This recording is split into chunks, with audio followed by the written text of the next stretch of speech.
Now, I consider that I was really lucky to be able to take over Court Farm from my father, but I soon realised that it wasn't going to be possible for me to be able to run the farm on an ongoing basis without working in partnership with other local producers. A couple of miles down the road, my lifelong school friend Luke Hasell had also taken over his family farm. Do you remember when we first started to have a discussion about farming together? At the time, I think that you were building distribution centres for Tesco. Yeah, I was. Sainsbury's and Tesco's, amazing. But yeah, usually most of our conversations start over a pint in a pub. So. Because I distinctly remember you saying to me that you were going to take over your father's farm, and you said, how am I going to do it?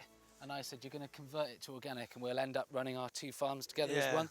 Yeah, exactly. Well, when I first took over in 2003, the farm was very, very different to what it is now. We had Limousins, we had continental breeds where it would be necessary to finish off of grain and barley and various different feeds. And it was clear to me that if we wanted to go organic, which was one of my main passions, we needed to change our way in which we farmed. And we spent a lot of time talking about different breeds of cattle. I wanted to go Angus actually at one point. Yeah. And then I visited various different producers and went to a lot of South Devon farms and fell in love with that breed. It was what I always remember of a beef animal as being big and stocky and rounded and good on its feet. Yeah, and they finish off of grass. We'd agreed on our cows. We needed a name. I was adamant on calling it Go Organic, wasn't I?